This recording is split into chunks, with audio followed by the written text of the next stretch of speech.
What's up, y'all? I'm back.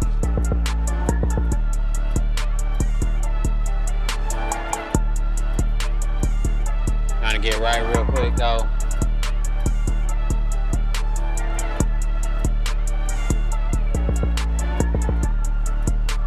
Probably gonna be a quick stream, though. I got some other shit I gotta do. But, I just wanted to come in and test everything out real quick. See how everything works.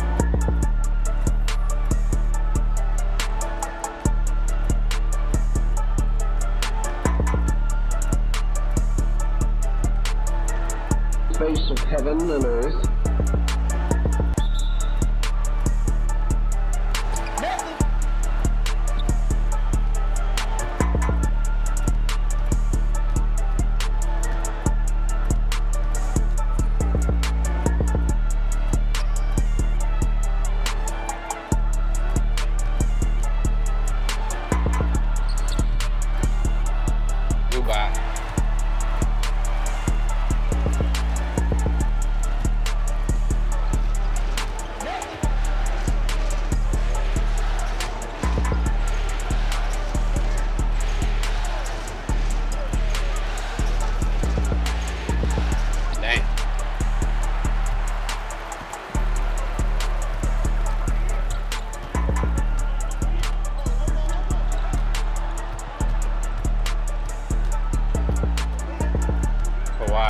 Trying to cook up.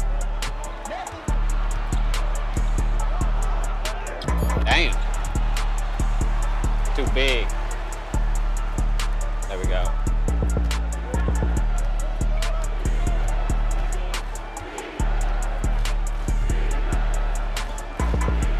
Damn. Okay. Who was that? Paul George? Yeesh.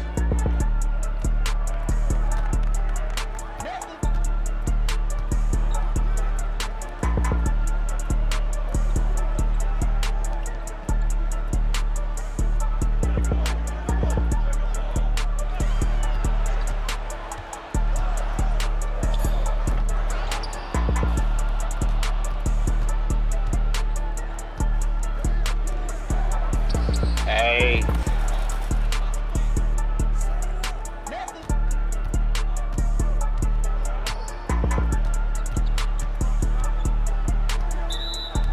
It's funny.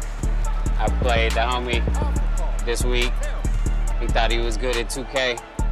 I told him, man, I never lose. I don't know if he thought I was joking or what, but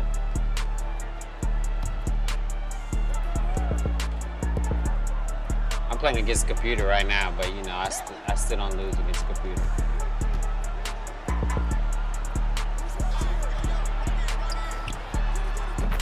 Damn. Westbrook.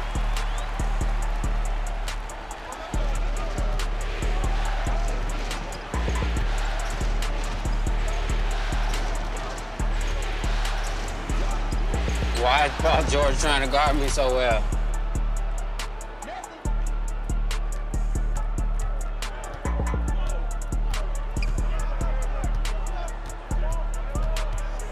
The Clippers, the new look Clippers.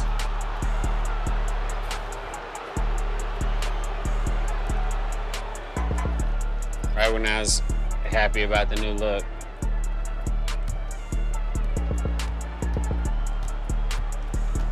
Alright.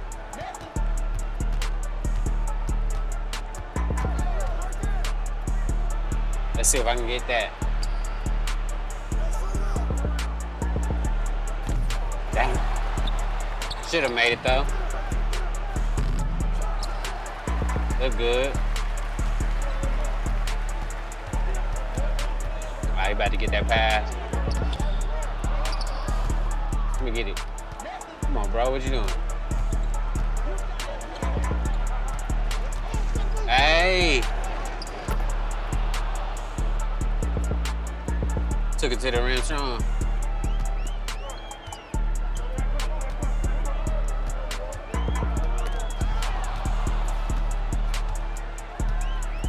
Throw it up then. Oh, this the finals? ain't know it was the finals. I would've got on yesterday then. Sheesh.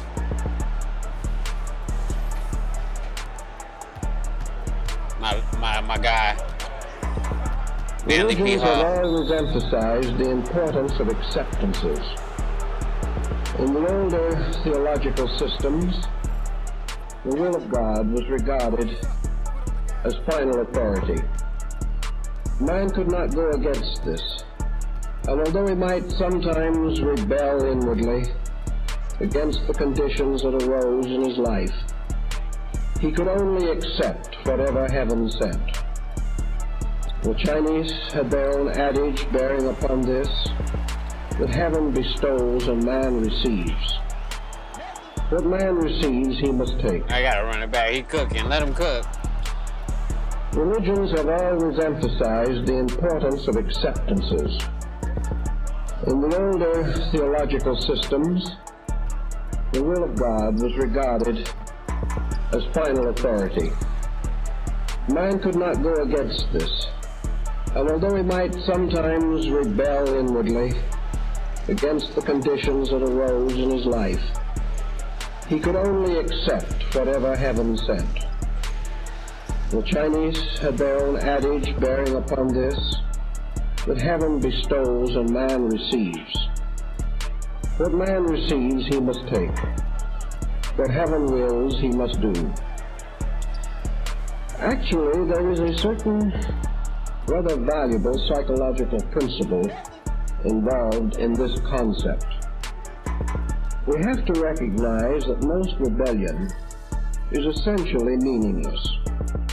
It is merely an emotional outburst, an intensity, an anger, a resentment, some form of opposition arising in man, causing him to have a very negative reaction to the things that occur around him. If the individual has been trained from early life to certain disciplines of acceptance, there is no doubt that his worldly affairs will go more pleasantly for him. In the first place, religion has a tendency to blunt rebellion at its very source. The person finds no advantage in attempting to resist the will of heaven, whatever this may demand. He has also been brought up in a code, and this code has imposed certain disciplines upon his own attitudes. If he is devout, he has been trained not to hate. If he is sincere, he has been indoctrinated with certain standards of honesty. If he considers himself an upright citizen in the face of heaven and earth, he maintains his honor, protecting it to the very best of his ability.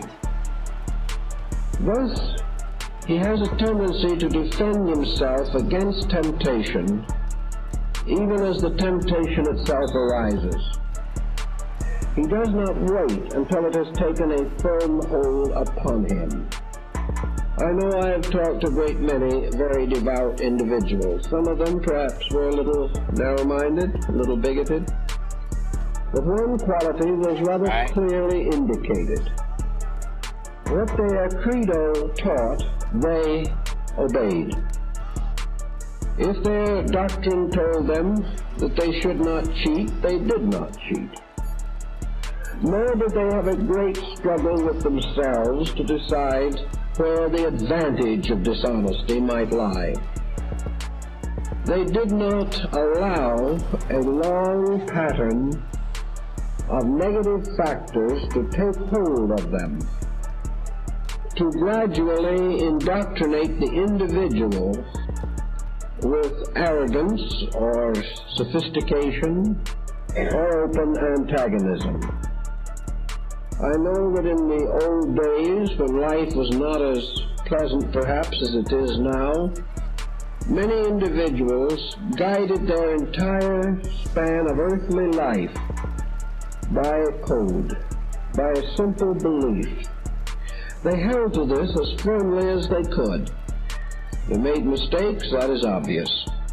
But all in all, they did save themselves a tremendous amount of misery. I know in the community where I lived, one rather kindly, placid-faced old lady was more or less a tradition even while she was alive. Her face was without any of the marks of tension which we observe so often now. She was regarded as a good woman. Good because she had a simple code and a simple creed, and she lived it. Her code taught her to be charitable, so she shared her goods with others. Her code taught her to be humble, so she carefully avoided the pitfalls of pride. Her code told her to live simply, and she followed it to the letter. She refrained from many luxuries that others enjoyed because her creed did not approve of luxuries. And when difficulties arose, she retired quietly into prayer, asking for strength and understanding and insight. And then whatever happened was the will of God. And she accepted it, with tears sometimes, but with a deep inner belief that what happened was right. Now it is obvious that this type of defense mechanism, if you want to call it that, does have a tendency to simplify and direct living. In Eastern philosophy, in Buddhism for example, Buddha himself made a strong point of the importance of watching the pressures that arise within us. At the first sign of some undesirable characteristic, we must transmute this. We must never allow small evils to grow up and become great evils. We must never allow a tendency to finally take such hold upon us that we can no longer control it. So in the Buddhist doctrine, the movement and an attitude that was inconsistent with true value arose within the mind or emotion. It was the duty of the person to quietly but firmly reject this attitude. Build nothing upon it. Allow it no place in his life, and turn from it, even while the first pressures were forming within himself. By this constant vigilance, the person never permitted himself to become habit-ridden. He never allowed antagonisms or hatreds or jealousies to go on until they possessed him. So we have the question that the Buddhists of old asked, who am I? And the old answer to this was, I am simply the sum of my own pressures. I am the consequence of a dominant attitude that has taken hold of me. And this attitude has gradually become the administrator. It has come to use all subservient attitudes to attain its own purposes, so that actually the person is a psychic drive demanding the fulfillment of its own objectives. As this drive becomes more and more powerful and intense, the individual becomes increasingly reckless. As the drive becomes an obsession, he is willing to sacrifice the good of others, the happiness of his family, and the well-being of his own nature, simply to fulfill this drive. Some objective has become an obsession, and under this obsession, the quietudes, the acceptances are left behind, ignored, until at last the person becomes so set in his false opinions that even the most skillful therapist may have great difficulty in relieving him of the burden of attitudes which have gradually taken over all of his thinking and living. Against this, of course, must come the less strenuous, the less personal, the less egocentric qualities which we associate with acceptances. Let us look around us a little bit in life as we see it now to find out what is the difference between an acceptance and a negative attitude. To assume that everything is as we would like it to be would be a very negative attitude. To accept everything as it is, as fully right or complete or acceptable finally, might also be a rather unfortunate conclusion. But to accept the thing as we find it now, as the proper state in the unfoldment of something better, to recognize this transitoriness of the condition as it is, to realize that what we now face is the consequence of right destiny. It is what we have earned. We are in the condition we have earned for ourselves. We are faced by the problems we have not solved, and we are sustained by the wisdom that we have accumulated out of the past and out of previous lessons that have been learned. Consequently, acceptance begins by acknowledging that every challenge is a lesson, and every lesson is a challenge to insight. That the true solution lies in the skillful use of insight. That we must solve these issues and matters within our own natures before they have a time or condition or opportunity to pass out of our control. Dang. If therefore we find temper arising, we also know, if we are thoughtful persons, that we can control that temper. Another point to bear in mind is that everyone, unless he be feeble-minded, is perfectly aware of the basic principles of right and wrong. Hey. This dazed excuse that we do not know is at best applicable only to the most complicated situations. The individual who has been raised in any kind of an orderly atmosphere, who has any principles within himself, who has any faith in values whatsoever, and even though it be a materialist, has any consideration for the public good, will know that temper will gain nothing of value. Dang. That's all. The individual using temperament in an emergency is simply exhausting his own resources. Every explosion of disposition is an enervating thing. Now, modern psychologists take the ground that we need to get rid of these pressures. That therefore, when we feel like exploding, we had better explode. There is very little real common sense in this attitude. And to try to treat with psychotherapy the perpetual exploder is an almost useless task. Actually, we can liken the pressure of temperament to the pressure of steam in a boiler. Certainly, there is a safety valve on this boiler.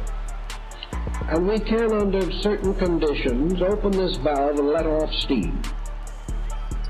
We then close the valve, go back to some other occupation, and a little later we must come back, open the valve again, and let off more steam.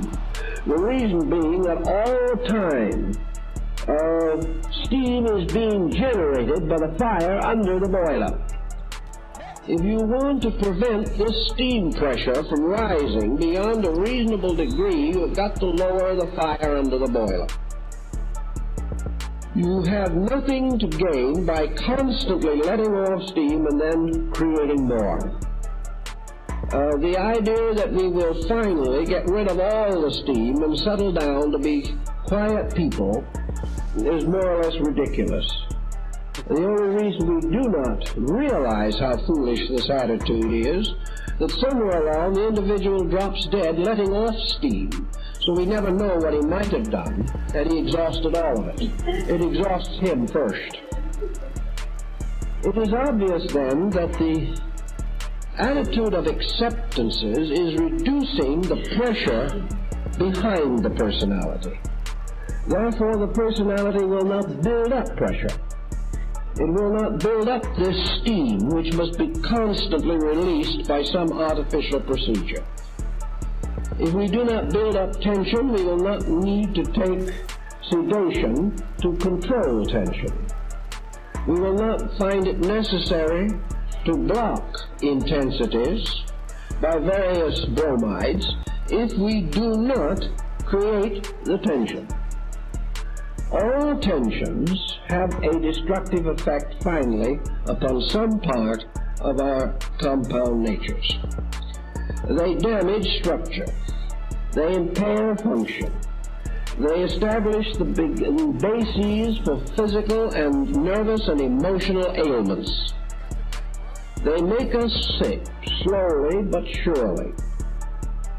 Now some insist that this is true, but only to the degree where these tensions and pressures are, we will say, not justified. We always like to hold the attitude that we have the right to be righteously indignant. And there are certainly cases where an individual has a tremendous provocation for being angry.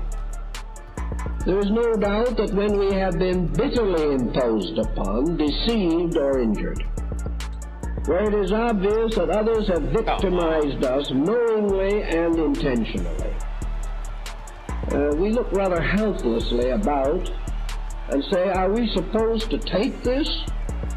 Are we supposed to be happy, lovable creatures in the presence of very serious wrongs that have been done to us?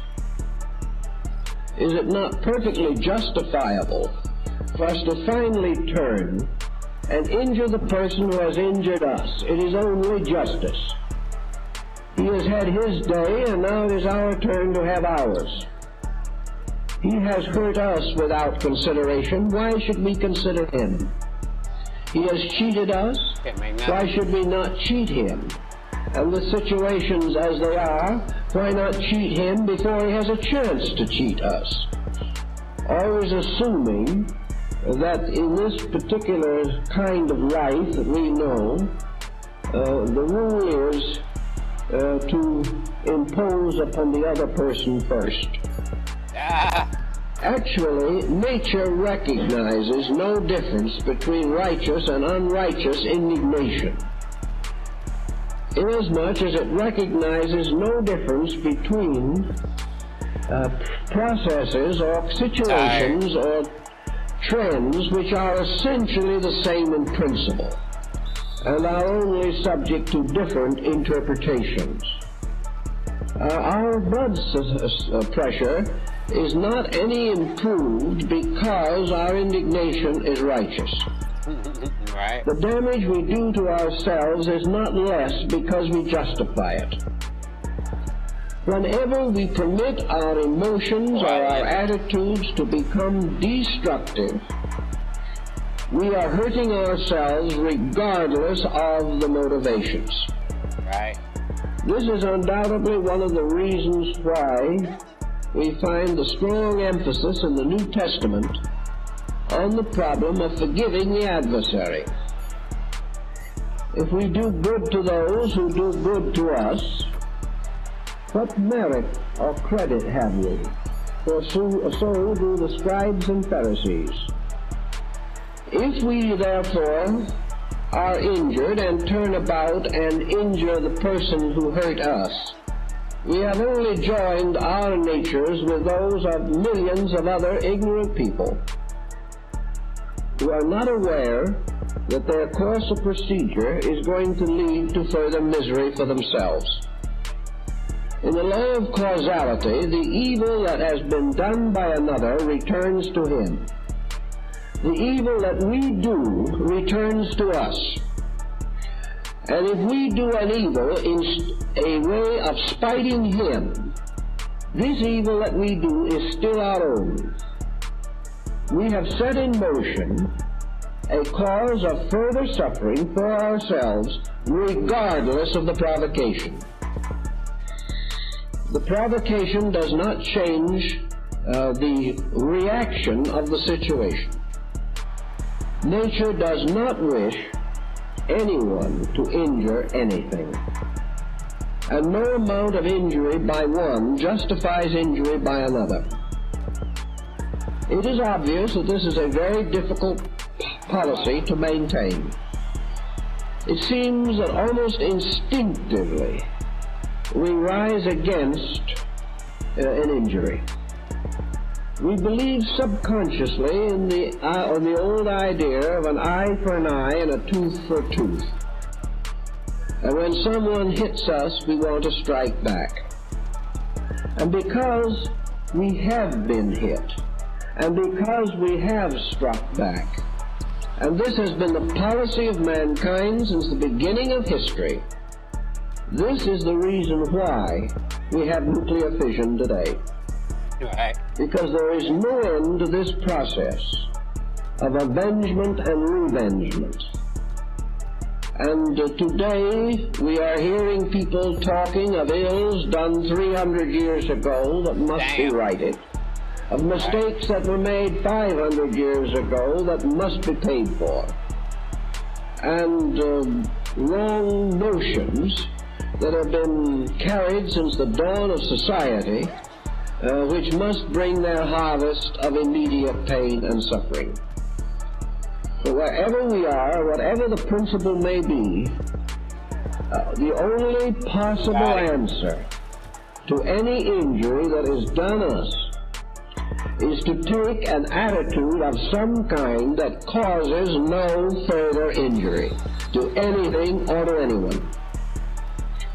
Otherwise, injuries will pyramid, and what may start as a small disagreement ends in a lifetime feud. And even this may not exhaust it, for feuds will go down in families from 3 to 5 generations, because no one has had the courage or the wisdom to break the tragic chain of circumstances. This is contrary to human nature, we can say, that it is almost more than we can ask of a person to graciously and quietly accept injury.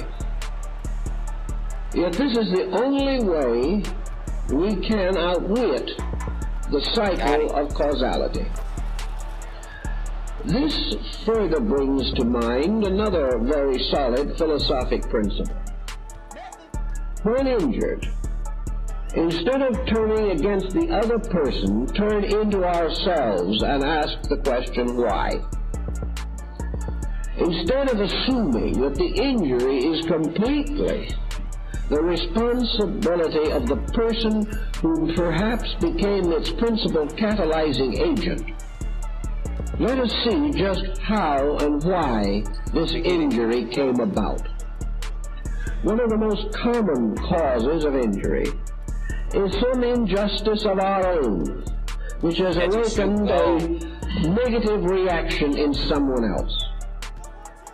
The individual who by nature is just, who by consciousness is kind, and who by thought is intelligent, and who by emotion is constructive.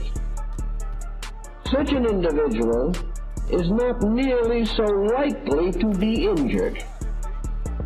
First, he does not open himself to injury.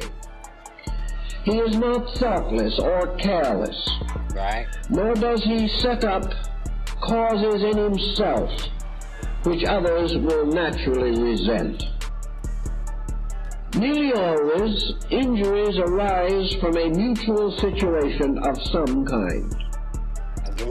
In the defense of our own attitudes, we are disrespectful or inconsiderate of other people, and they turn on us.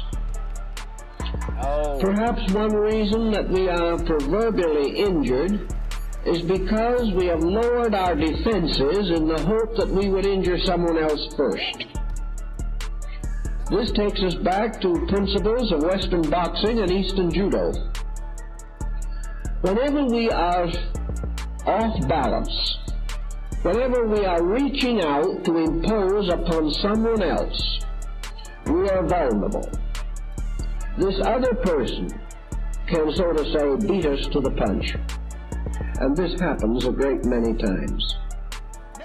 If we are trying to make an unreasonable profit, we will stand to take an unreasonable loss. If we are selfish, indifferent to the rights of others, we open ourselves to their antagonisms. And wherever we get into trouble, wherever we are the victim of something, to what degree have we contributed to the delinquencies of the other persons? This can be a very sobering line of research, and can frequently prove to us that either through carelessness or indifference or selfishness or egotism or simple blindness, we have laid the foundation for the trouble that has come to us. Thus, it is not usually true that a noble, wonderful, thoughtless person is bitterly used. It is nearly always true that we are contributing in varying degrees, all of us, to a pattern of discomforts, a pattern of misunderstandings. I know we have had a good many cases recently of interreligious marriages that have pointed out some of these problems. Young soldier stationed in a foreign country has come home with a foreign bride. His family is terribly upset. They have never stopped to consider that the fair thing to do would be to wait and see what kind of a person their son has married. But because this girl happened to come from the Balkans, or from the Near East or the Far East, no other consideration prevailed. It was simply a matter of extraordinary prejudice. When the girl arrived, she may have been also under a great deal of tension. She had subconsciously perhaps some realization that she might not be accepted. Perhaps her husband has pointed out this danger to her. She comes not at her best, but inclined to be reticent and defensive. This is immediately misinterpreted by persons who wanted to misinterpret it. They are just as reticent as she is, but their reticence is a noble doubt. Hers an unreasonable one. So these persons come together with a built-in danger of further trouble. Everything that happens will be interpreted in the worst possible way, because the parents have only one basic motive. They want to break up the marriage. Now these parents will be very indignant and very hurt if, for instance, the young wife turns on them someday and gives them a piece of her mind. To them, their motives are above question. Their ideals cannot be doubted. They are only trying to save their boy from a terrible catastrophe, according to their thinking. But in reality, as some cases have proven, they are leading their boy into the greatest tragedy of his life.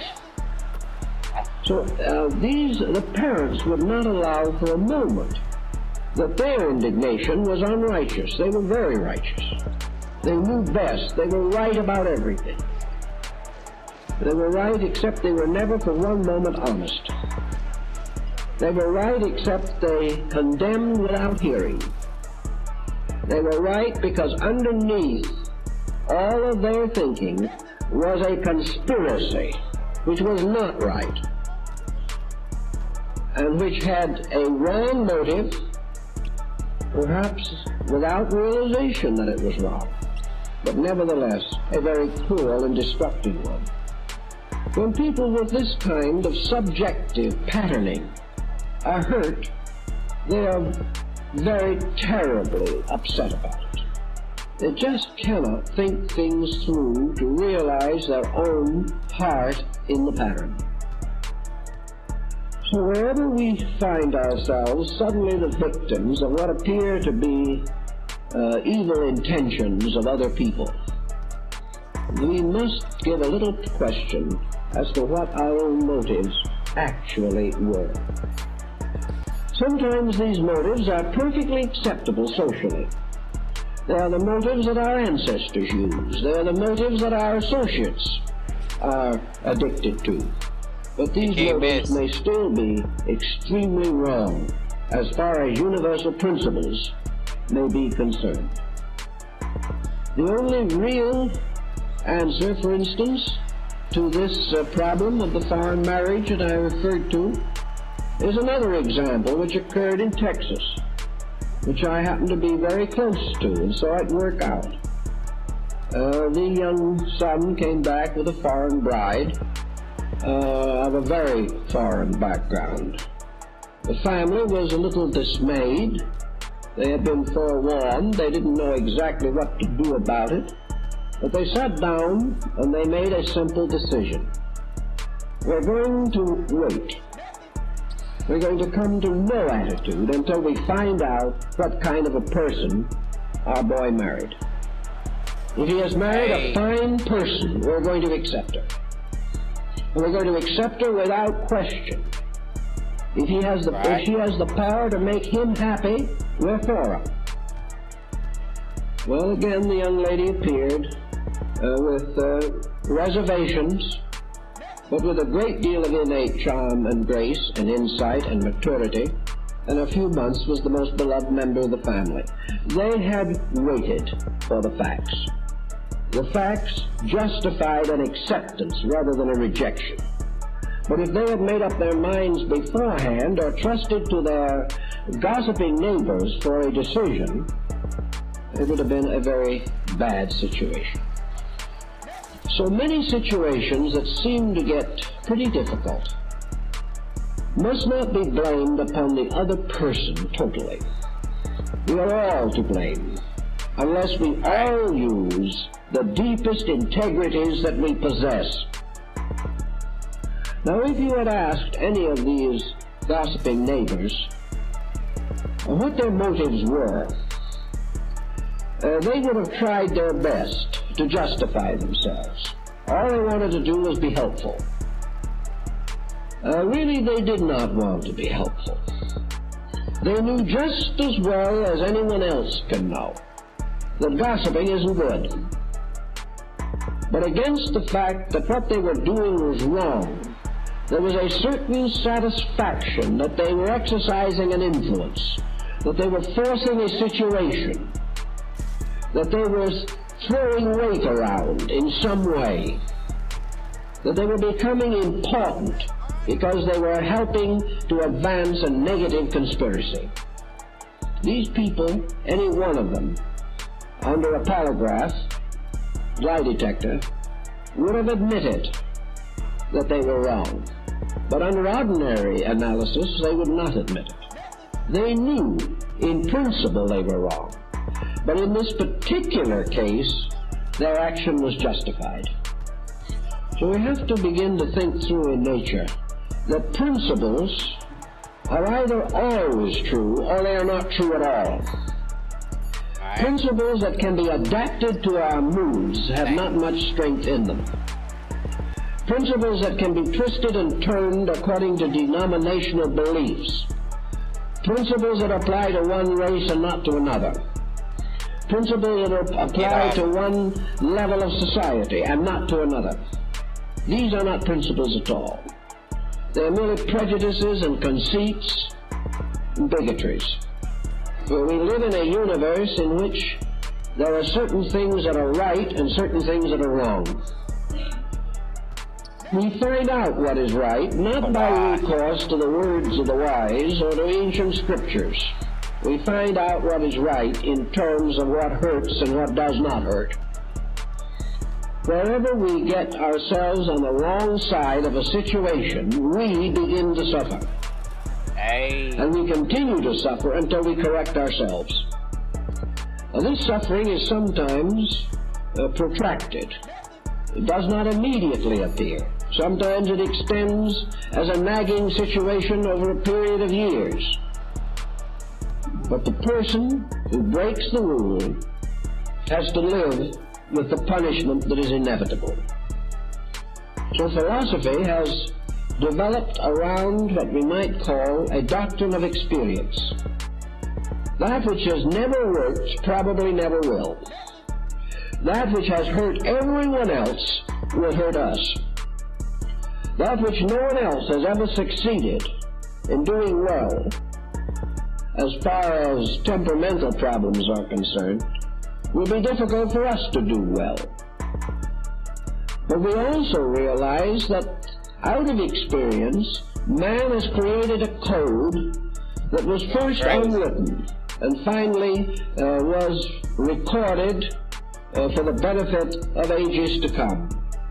This code is nothing but the record of the results of long living. The results of cause and effect recorded in the lives of living things. These laws are unchanging. Man must adapt to them. They will never compromise themselves for his sake. Today we are living in a civilization, so-called or alleged, which is a confirmed lawbreaker. A civilization which seems to exist primarily to try to disprove law. A civilization that makes the attitudes or whims of the individual utterly dominant.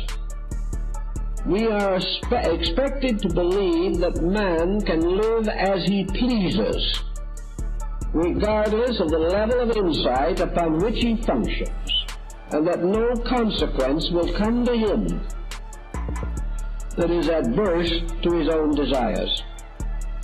We cannot prove this. We talk about religious superstitions, that it is very difficult to prove the existence of the devil, that it is very difficult to localize the true place in the universe occupied by heaven, that it is also very hard to justify some of the abstractions of theology. Therefore, what we cannot prove, we have a right to reject. But on the side of experience, where things work out, our attitude is, what we have proved, we have a right to reject. We have proved for ages that war will never produce peace. Yet this proof is to be rejected. The individual that believes the good man may go to heaven is superstitious. But the individual who believes that he can win a war and gain security and power for himself and his descendants by autocracy or dictatorship, this individual has a right to affirm that he is realistic, although he cannot prove anywhere, any time in history, where his kind have not come to a bad end. So nature has bestowed upon us, as many Eastern philosophers particularly have pointed out, an absolute measuring rod. A measuring rod to determine the effects of conduct, and that we should be forever mindful of the evidence that accumulates, that this evidence cannot be gainsaid. It cannot be denied, contradicted, or disproven. It can only be hopefully ignored.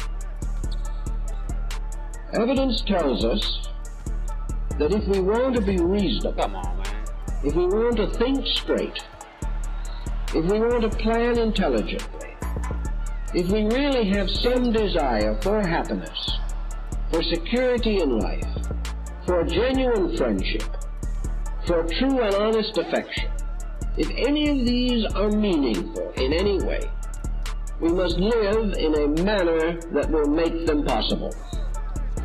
And if we do not live in this way, we will not have them, nor can any amount of bribery or chicanery attain them for us. No amount of rejection intellectually of that which is true, or the effort to build up and prove that which is not true, will have any effect whatsoever upon facts. We live in a universe of facts. If we abide by them, they will give us the results that we are entitled to. There is just no way of changing this pattern. And the simplest thing is to change ourselves into harmony with it. We all know that hasty judgment is apt to be bad.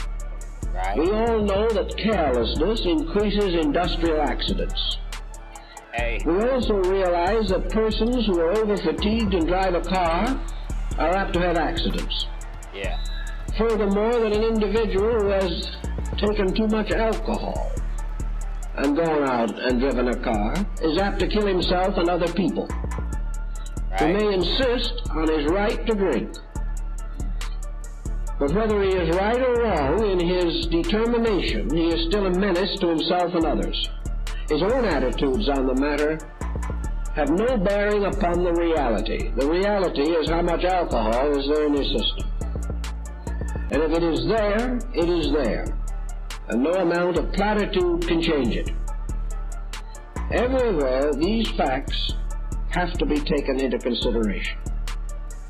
Most people who make wrong decisions do so because they lack inner integration. Man has to possess a certain intuitive power in order to make successful judgments. This does not mean that he has to have some kind of metaphysical abilities, but it simply means that he must be able to use his faculties as nature intended him to. That he must have these faculties trained to a reasonable degree of efficiency.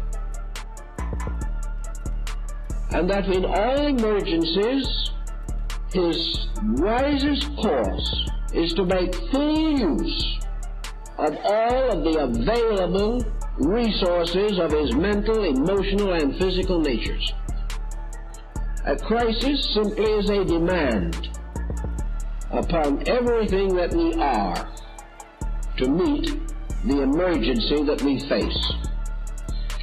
To meet an emergency with everything that is the best of ourselves, we have to meet it with an extraordinary quietude. We see nature stepping in and setting this pattern in motion. I have gone through a number of tragic circumstances with other people, and nearly always as an emergency becomes more critical, the natural tendency of the normal person is to become quiet. Over small matters we may become hysterical, but in the presence of a great circumstance in life, a great tragedy, a great mystery confronting us in life, almost always we become quiet.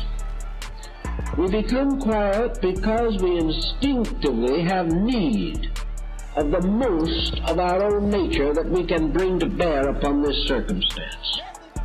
We need clarity. We need depth. We need to use thought for solution, for comfort, for consolation, for inspiration, for acceptance. And nature tries to make this thought available to us. Nature also, under normal conditions, builds up a tremendous reserve of quietude for persons carrying a very heavy load. Very often we are able and sufficient to tremendous emergencies. It is after the emergency passes or after the situation is terminated that we may frequently come into a critical emotional condition. Hey, we're gonna chill on that for a second. I got another video I wanna watch real quick. Let me see what that shit do. Hold on, let me change this shit.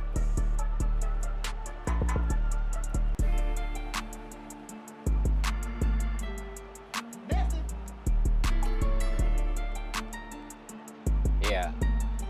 Hold on, let me, I'll be right back. Give me a second.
Let me get this shit started.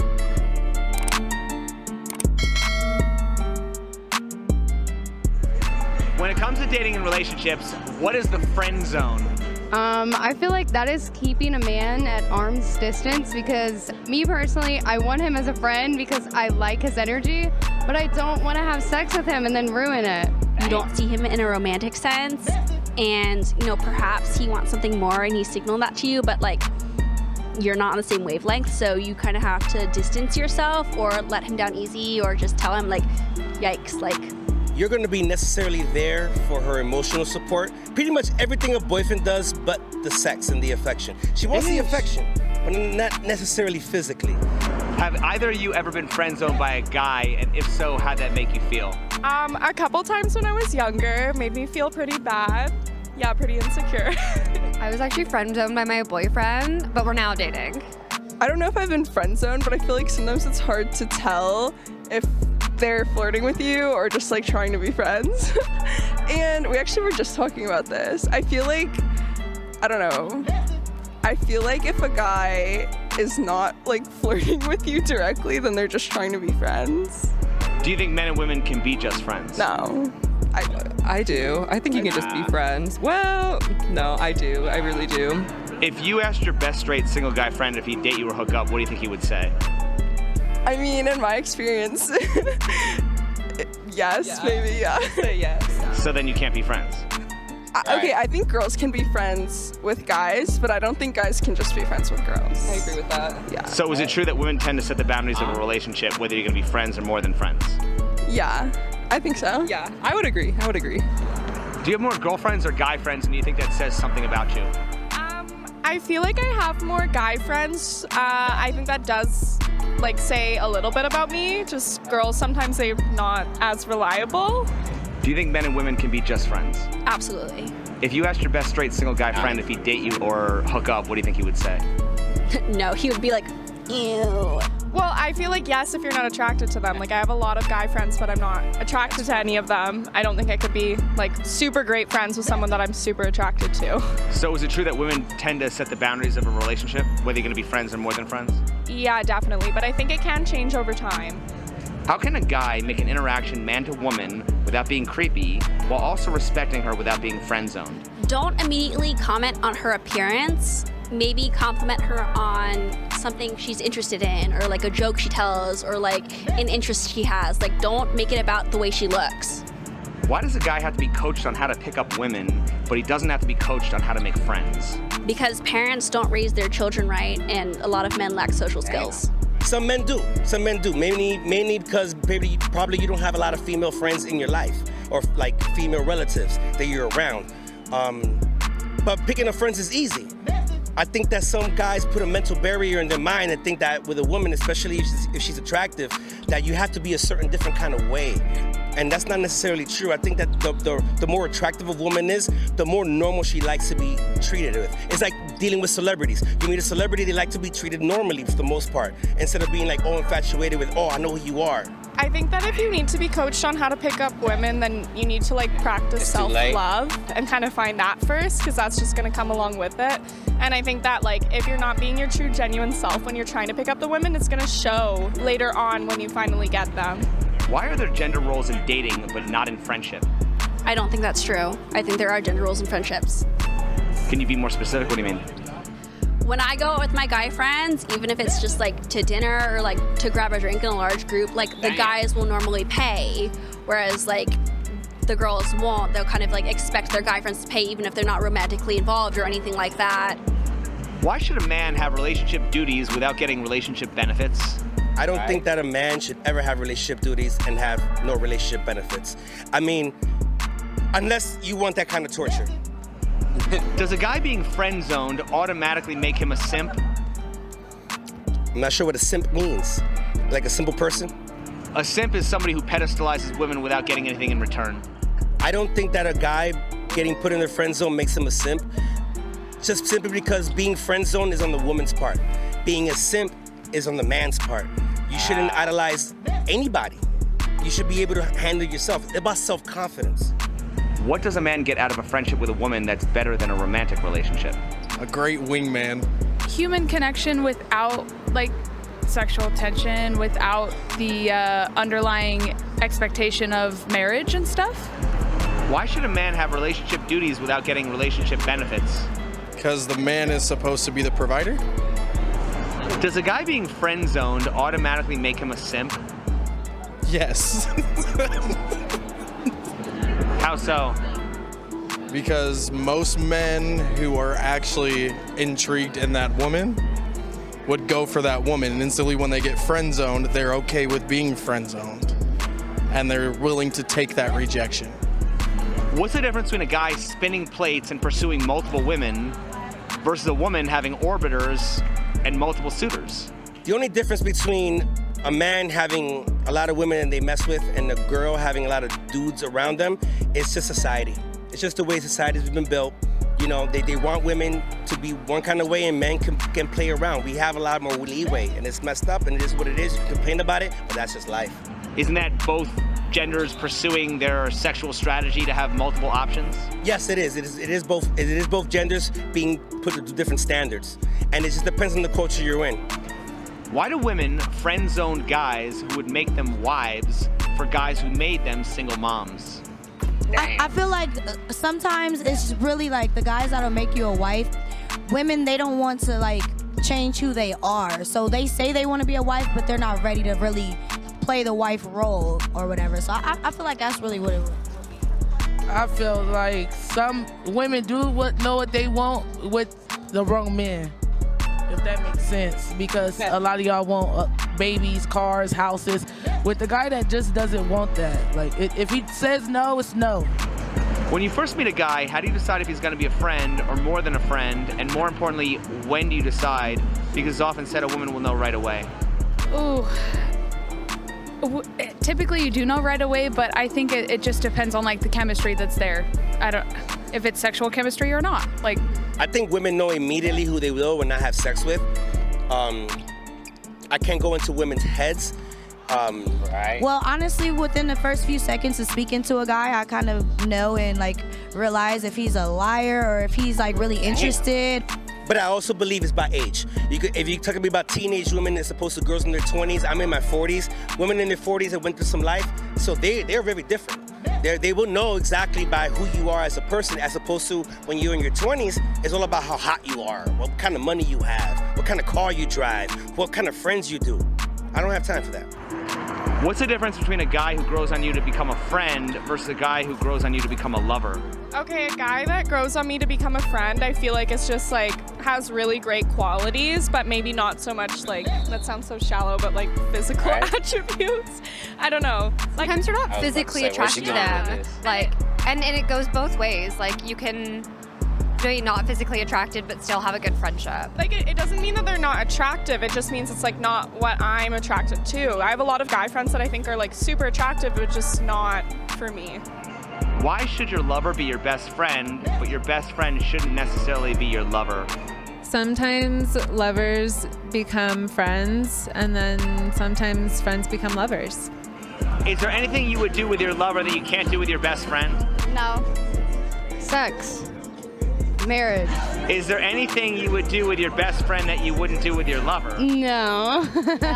So why do people often say that your lover should be your best friend? Because I feel like so things could be easy and it feels like you're with your friend and it's not just, I don't know, an agreement. You don't want to get in that roommate status. Yes, that's a good point. If your lover should be your best friend, why do women typically have a gay best friend? Fashion advice. Exactly. And They have a bodyguard that's not going to want to f them. If someone's dating a bisexual, are they more likely to get jealous whenever their lover spends time with their friends? I don't think so. How can the friend zone and friends with benefits be terms that coexist? Isn't that a contradiction? Wow, that's a deep question. Okay, damn. All right. The friend zone is such a deep concept. You can be friends with someone of the opposite sex and not be in the friend zone. Women putting you in the friend zone, they could actually just want to be your drinking buddy and chill out and party. And they could also just want you to you could be a friend zone and be two ways. You could be a buddy and you could also be just like you're being used and abused. But being a buddy, she's just using you as a dildo, a walking dildo. If they both exist, what does it mean to be friends? I think to be friends is that no matter what, ups and downs, left and rights, no matter who you're dating, no matter what happens in your life, you can come back to me and I still got your back. Being in the friend zone, but you are romantically attached to her, you're in a big problem. Yeah. Is there anything you would do with your lover that you can't do with your best friend? Oh, yeah. I'm not going to sleep with them. There's certain conversations about your life that you have with a lover that you don't have with a best friend. One of the things that I would never do with my lover that I can't do with my female friends is necessarily just chill, go out, drink, party, and not worry about if I didn't pick up the tab or I didn't pull out a chair or am I wearing the wrong clothes. All that pressure of having to be quasi-perfect. How about being honest and emotional? I could be always honest with my female friends. Now, honesty sometimes can be like a bad thing with a lover because they might not want to hear the truth. How do I look today? You can always gotta be nice. With my friends, I think your hair's fucked up. It's a lot of things my best friend for sure know about me that my lover would never. Yeah, I feel like your lover will be quick to judge you and tell you no, but your best friend will tell you and judge you, but they'll still accept it. So why do people often say that your lover should be your best friend?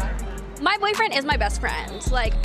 He's awesome, but I've also got super close guy friends, and I love them too, just in a different way. Why should your lover be your best friend, but your best friend shouldn't necessarily be your lover? I think there's many ways to define best friend, and you could have several different best friends that serve several different purposes. Multiple best friends that serve different purposes in your life. Having a girl best friend or a gay best friend does something different than having your boyfriend as your best friend. In a perfect world, your lover will be your best friend, right? In the perfect world, and that should be called marriage. Your best friend should not be your lover at all because you want to keep her forever. Sometimes that sex goes away, but your friend will always be there no matter what. Can you define asexual? Asexual? Yeah. I don't even know what that means. Not attracted to any gender, I think. Not attracted to anything? Yeah. Do asexual people experience romantic love, and if so, how do they express it?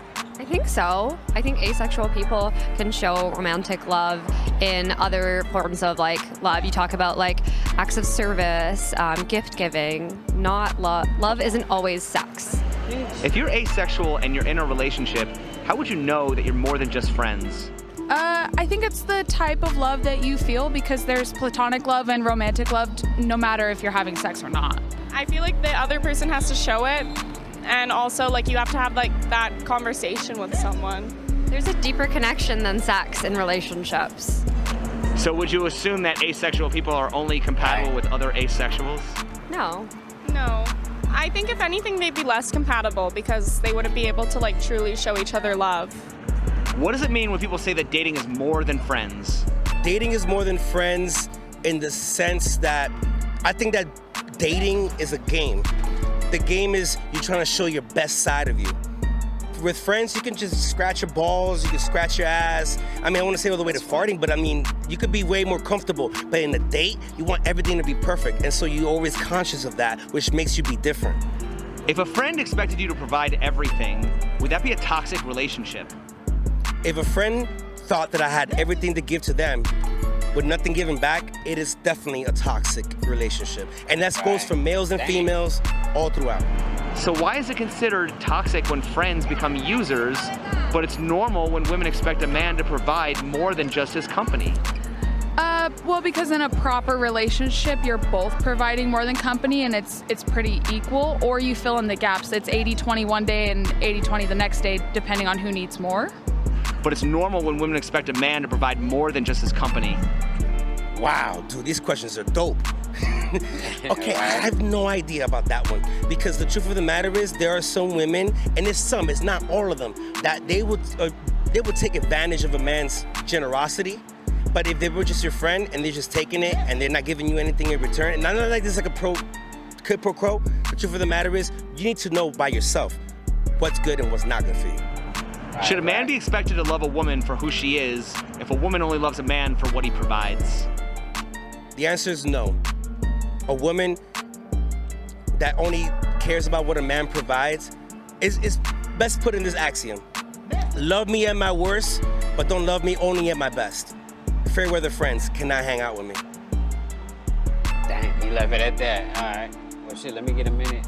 I won the championship, but let me, I'll be right back. Shit.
Was like, those are some pretty good questions.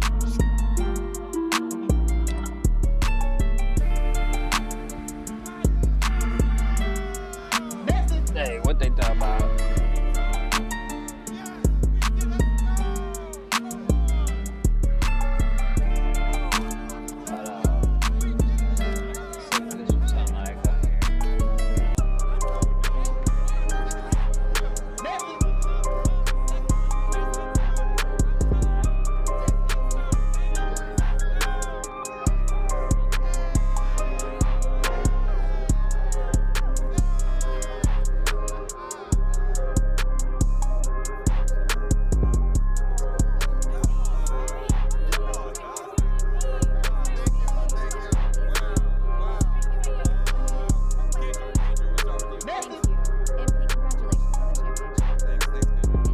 Skip all this shit. What am I supposed to do now? New season.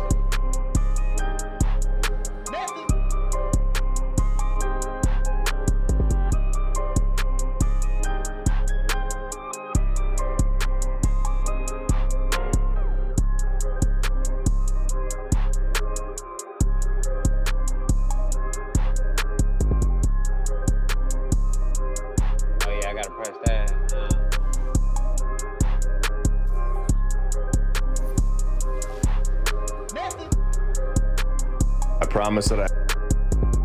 There we go. What's this one sound like? Oh, I get to choose teams.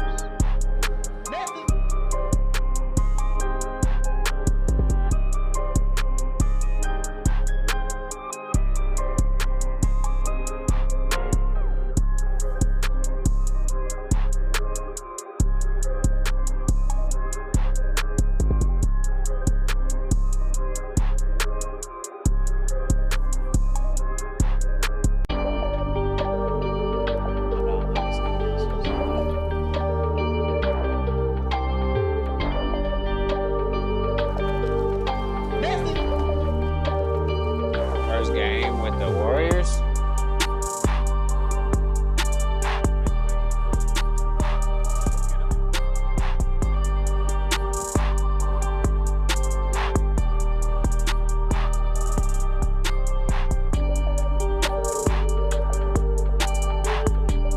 Forgot about that part though.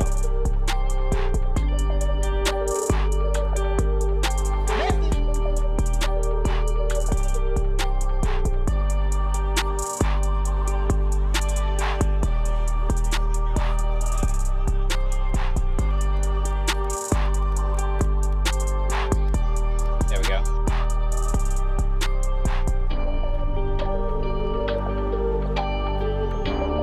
I can't shoot from out here. What the fuck?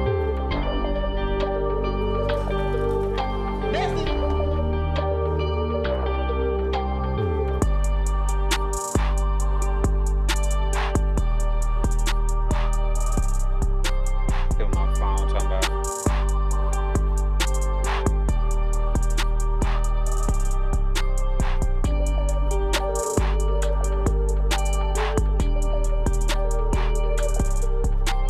Alright, hold on.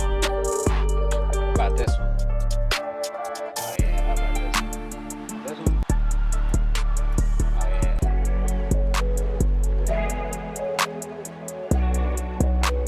Oh yeah, what about this one?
I want to show this shit a little bit, but I don't know.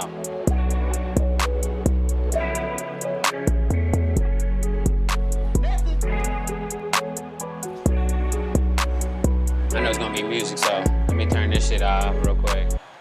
I have something that will take the mainstream history that we've been force-fed since day one and rip it right in half. So here we go. The photo description states that in the summer of 1903, construction continues inside the entrance to the Palace of Machinery for the Louisiana Purchase Exposition, the 1904 World's Fair. The date of this photo is in 1903. The fair in St. Louis was in 1904. So this would all make perfect sense, except there's a massive flaw. A flaw so big that it's undeniable proof that this building was constructed 100 years before the 1903 date that we are told, and proof that there was a mud flood that ripped through this building at some point after 1803. Where is the foundation of this building? Incredibly detailed construction projects do not take place on top of dirt and garbage. This, in my opinion, is the most incredible photo that I have ever seen to this point. A lie right in our faces, saying that this was being built in 1903, when we have multiple dates of 1803, time-stamped right on the building. Multiple times. Not only that, but you can see that the mud flood damaged the bottom of this building here. The mud came after the construction, not before. And I want to make that point very clear. This is a cleanup project, 100%. After this World's Fair, they knocked these buildings down, not because they were pathetic, but because they held dates that do not fit in our mainstream timeline and architecture that we cannot reproduce today. It's incredible. I've been talking to many people, engineers, construction workers, architects, and more about this photo. They are telling me that this is undeniable proof, and at this point, there isn't an excuse in the book that could save the mainstream history. It's time for everyone to wake up to the nonsense that we have all been force-fed to believe. Oh, and we're just getting started today. Welcome to episode 49 of My Lunch Break. I hope you're all having a great day, and if you're new, hold on, let me skip all this shit. deep in the archives. And for the beginning of these photos, I want to focus on the main theme. The theme being that the building is completed, and they are simply putting scaffolding around the buildings. In my opinion, they are painting these buildings white so that they look brand new, when in reality, they are old and from the past civilization. Here we are told is the government building in the Philippine Exposition. We can zoom in on these guys, and of course they're not doing anything productive. You would think that they could build a better ladder compared to what they supposedly built right next to them. And again, let's switch over to this one, where we are told that this is a construction photo when it's clearly completed. The only construction going on here is the scaffolding, again and again. People just standing there looking so odd, and it almost looks like they just have a kid here. I mean, look at the detail on top of the columns. It's unbelievable, and I believe that I was correct when I said that they were just painting these buildings. They are not constructing anything. Now let's look down here at the bottom right-hand side of this photo. It says right here that these are painters and decorators. They are not building anything like the description says for these photos. And they needed a place to live on site because they were painting all of these old world buildings. They were going to be there for a while. The buildings lasted forever. The paint did not. So they needed to get a fresh coat of paint on there. But when you look at the description of the photo, it says that it's a photo during its construction. So they are clearly lying. Painting is not constructing.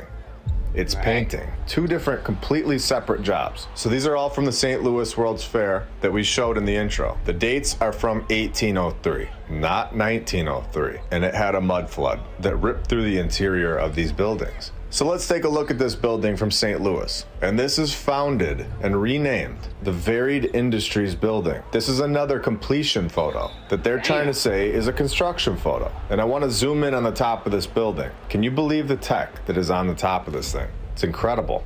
We have shown the airships in episode 48 and how they connected these flying crafts to the top of these buildings and use them as charging docks. And to be clear, I don't think that the past civilization was limited to just these airships that we have photos of. I think that they had much more powerful vehicles. But let's get back to these photos. Skeptics have said these buildings were just made of wood and very easily constructed, and then that's why they knocked them down. No, the only wood that was being used in this project is for the scaffolding to paint the old world buildings white. The lumber is for the scaffolding, not the actual building. Let's make that very clear. If you've ever gone to one of these buildings, the pillars are pure marble. They're not wood. You can use the Field Museum as an example, located in Chicago. And now here we have another incredible construction photo, where for some reason, there isn't much construction going on, just a building with more scaffolding. So my question is, how have they gotten away with this nonsense for so long? That is not construction. I can clearly see that the building is done. Just because someone put a ladder in front of it doesn't mean this is being constructed. This is the process that painters use. Any painter will confirm this. And also imagine carrying these materials up that scaffolding. If this was really a construction photo, it would be impossible and very embarrassing because nobody would be able to do it. Does anyone see a crane anywhere? No. Once you know, you know. You don't go back to believing in the lies because they are ridiculous. We have more tech in the background here. There are two of them actually. And here we have a bunch of people that found this building. Let's take a second and look at the size of this thing. This was the Palace of Electricity. Could you imagine this being constructed today? This thing is unbelievable. And remember, there were so many of these buildings being thrown together in like 2 years supposedly at the same exact time. Oh, And they are all dated 1803, not 1903. And what happened to the Palace of Electricity? We were told that these buildings were practically worthless, and they ended up in dump sites because they were just made of wood, right? The problem with that is that they are contradicting themselves. The Missouri History Museum states that the construction for the Palace of Electricity and Machinery costed them $412,000, which is the equivalent to $11.48 million today in 2023. So it's practically worthless, or is it 11.4 million? This is the kind of stuff that makes me fully trust the mainstream narrative. I love just knowing deep down that they would never lie to us. It's just really nice to know. I love that they provide us with full logistical details. They never contradict themselves. They go that extra mile to make sure that what we are being told is exactly what happened. Oh, they don't do any of that? No. They don't do any of that. Literally none of it. The title states that this is the Iowa State Pavilion construction. And if you just shut your eyes right now, you can clearly see them right there laying the cornerstone. Okay, you can open your eyes now. This is the master builder down here. And those guys up there were also fully trained on how to build massive palaces. In fact, they are admittedly self-trained, getting a lot of their architecture designs and ideas from working on Abe Lincoln's house. As you can see, they were very busy workers. They got that building done in less than 2 years, ready for the world to see. Temporarily, of course, before knocking it down, so that nobody would ever see it again. And we can't forget to mention that they have painters actually painting this building. 4 of them to be exact. Proving again that these are not construction photos. They are painting photos. And over on the right-hand side of this photo, we can clearly see a construction process happening, putting the scaffolding together with perfection. Just look at that scaffolding architecture. Okay, I'll be done with the sarcasm for today. The mainstream narrative is so ridiculous. It's really hard to not make fun of it at this point. And then we have more painters. He's got his paintbrush in his hand and the paint right there on the scaffolding. So it's pretty clear at this point that these are no longer allowed to be considered construction photos for anyone that ever had a doubt in their mind. Now he's holding up a hat, and that hat says something on it. I wish I knew what it said. Comment below what you think that hat says. All answers are accepted. The guy next to him is also wearing a top hat, which is, of course, if you're going for the productive painter / I still want my style points look, very common for the 1900s. Very impressive. And here we have the United States Fisheries Building during its completion. But I'm going to zoom in on this building on the right-hand side because it's very strange. And we have these creatures' faces on the side of this building with writing here as well. I can't see exactly what it says, but it definitely doesn't say Fisheries Building. And then we can see more painters up here on the left-hand side. And here we have a modern fisheries building. Built by us, of course, which won't last forever, unfortunately, because that's the way we construct things. So here we have a fisheries building that is designed by the Greek gods. And we are told that this is a separation of 100 years, but we are evolving and advancing, when in all honesty, that's the complete opposite. More and more people are realizing that the mainstream history that is written down by some random individual that was never even there and is being told what to write is a joke. Anyone that is seriously backing the regurgitated nonsense at this point and is serious about it should be very careful what they hope and believe in, because I have a lot more on the way that is going to rip their history books apart.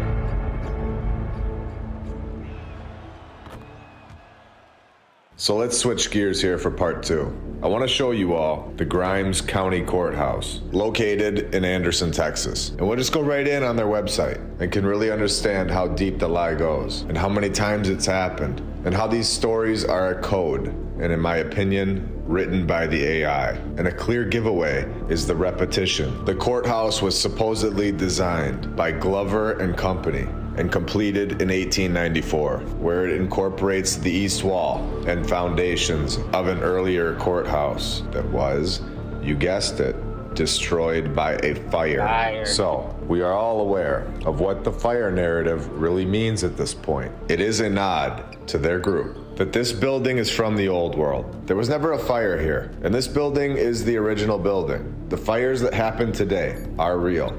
You can see them. The fires are there to destroy the previous civilization's work. And they are not just fires. In my opinion, they are demolitions. Stone and brick do not burn down from a house fire. And this is common knowledge. The fire story today is to destroy these buildings, collect the insurance check, and there's nobody to blame, conveniently. Now, a fire story from the 1800s is weird because they're trying to fit these incredible buildings into this insane timeline that they're trying to come up with. It's simply a nod, and we know this now. The amount of times that the fire narrative is given to us is alarming. Can you imagine every single house in your neighborhood going up in a fire? No, that's not possible. But nearly every single old world building has a fire story. The probability of that is 0%. So let's stay in Anderson County, Texas, where they have another courthouse that has a backstory that, in my opinion, wouldn't hold up in their own courthouse, located at One Public Square in Palestine, Anderson County, Texas. This building was built on top of the highest hill in Palestine, and we all know when there is a big hill that something is most likely under the grass. We've shown this a lot. Episode 45 has an awesome example of this. Of course, we get the weirdest reoccurring names here, which we've shown a lot. How the AI can't come up with different names. It basically takes like 3 names and scrambles them. It's actually bizarre.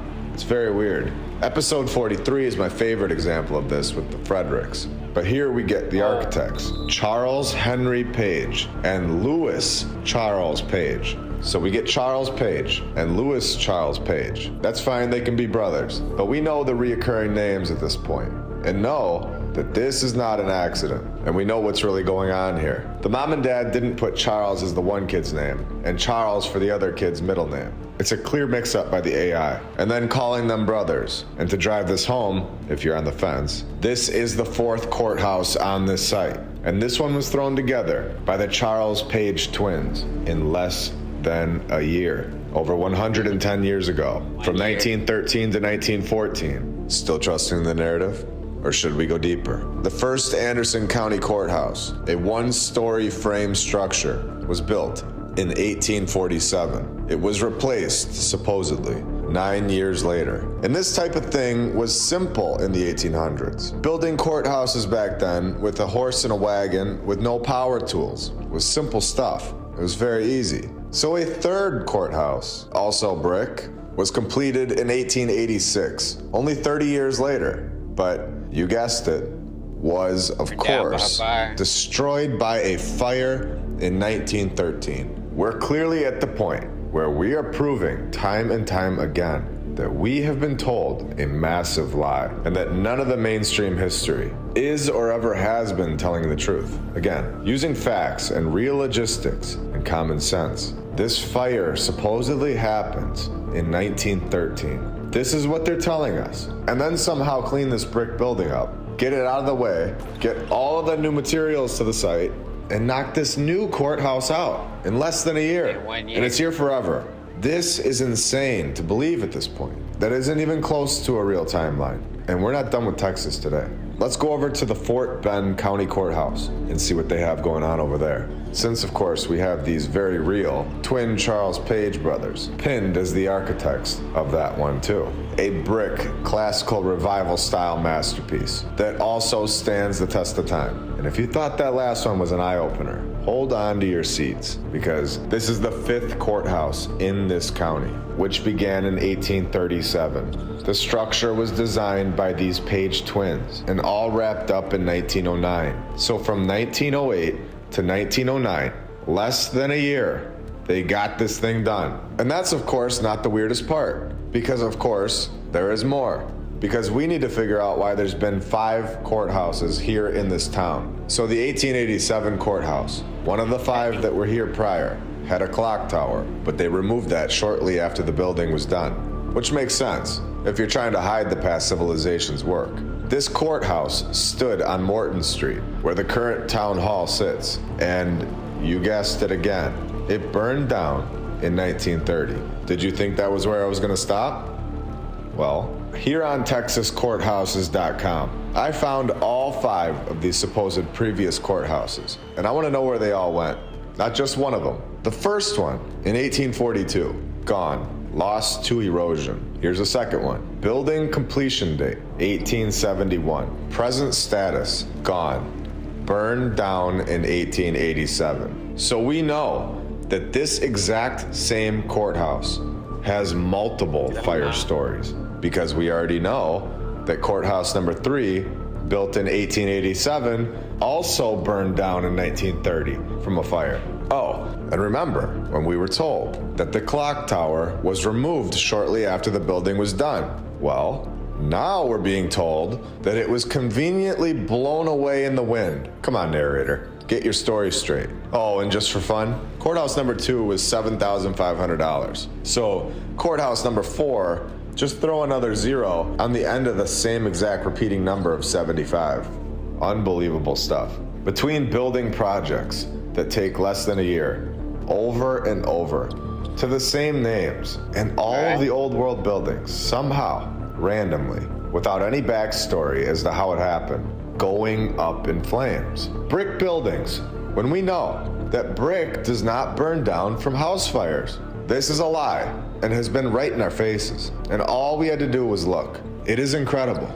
Oh, and one more thing about these 2 Charles Page twins, just to end this episode with an eye-opener. And of course, I'll be back with much more very soon. And I hope you all have a great rest of your day. And I want to thank all the badge members, and Patreons, and subscribers. On that note, I'm gonna probably get out of here too in a minute, but shit. Yeah. Actually, we're gonna listen to some more philosophy before I bounce though, real quick. You know what I'm saying? Manly P. Hall wasn't done cooking up. The sudden removal of responsibility, the sudden shift of the pattern, but yeah, I'm about may to hop off release a though. great deal of hysteria or tension.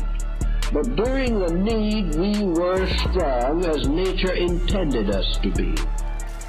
If our insight had been as great as our strength, we would not have had the shock reactions afterwards.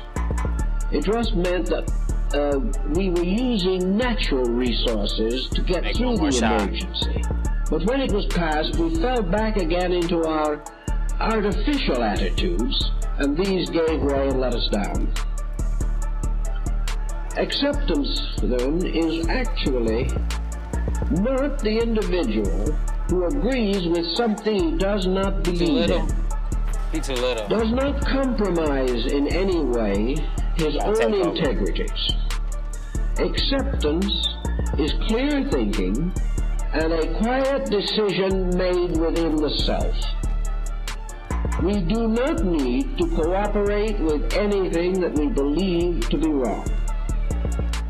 On the other hand, in matters where our own judgment may be no better than anyone else's, there is no justification for a bitter outburst of resentment or antagonism. If the person refuses to be tempted into an unreasonable situation, he will not be forced to fight his way out of it. Acceptance, then, is evaluation. It is the proper weighing of situations. It is the effort to discover the true meaning and the real lesson which every incident has for us. It is the person becoming so deeply aware of the importance of principles involved that he is no longer aware of his own feelings primarily.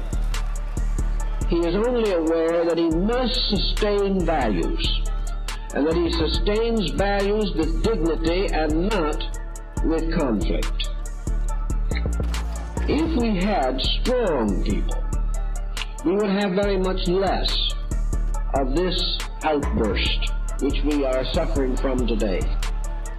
Very largely, temperamentalism is a symbol of weakness. No. It is an individual who, falling into the water and not knowing how to swim, strikes out in every direction at once and sinks. Whereas if he was quiet, he would float, and might very well float up on the shore, simply carried by the tide itself. But if we thrash around in a situation, the chances are 10 to 1 we will drown. But we will not drown because of the sea, but because we did not know how to conduct ourselves in the emergency.